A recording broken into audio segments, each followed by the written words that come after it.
Dando continuidade, né, ao nosso exercício, ainda na página 201, na questão 11ª, tem assim, ó, justifique o fato de os combustíveis fósseis, a exemplo do petróleo, serem considerados recursos não renováveis. Olha, quando se diz não renovável, indiretamente se diz que não é fácil se produzir. Porque a natureza levou milhões e milhões de anos para produzir isso, né?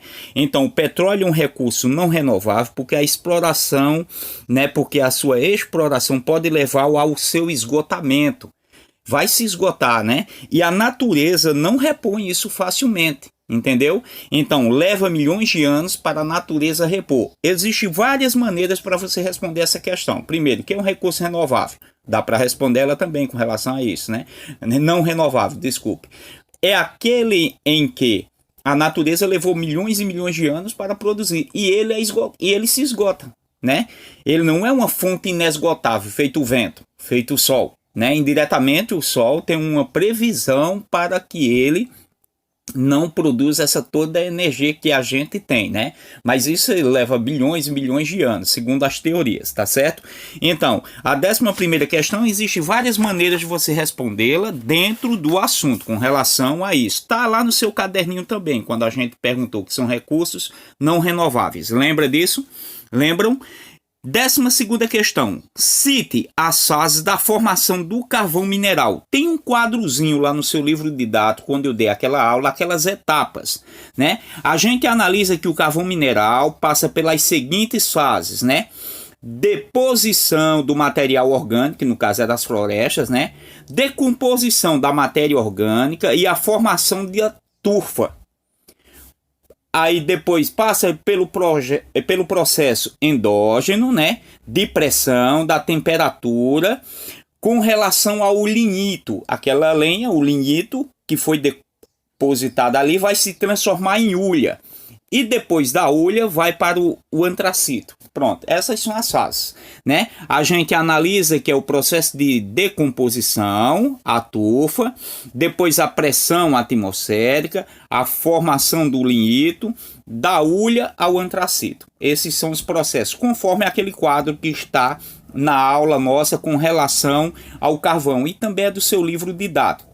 Aponta as vantagens e desvantagens do gás natural. As vantagens do gás natural, desculpe, desvantagens não, que também é um combustível fóssil.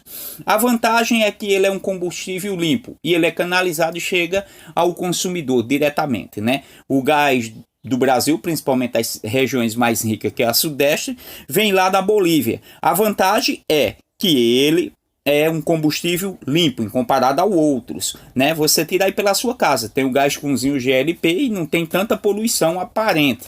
Cite as vantagens e desvantagens das hidrelétricas e das termoelétricas. Primeiro, as desvantagens das hidrelétricas. Elas abrangem uma grande área para preencher o lago e provoca dano ao meio ambiente, né? Outra desvantagem das termoelétricas é a poluição, precisa de uma grande quantidade de combustível para o funcionamento.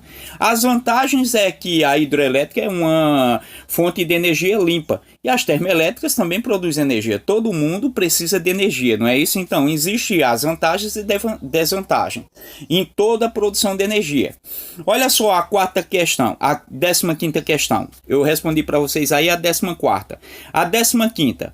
Qual é o principal mineral radioativo utilizado nas usinas nucleares? Lembra que a gente trabalhou urânio? A desvantagem desse mineral, né? O Brasil tem uma das maiores reservas do mundo, né?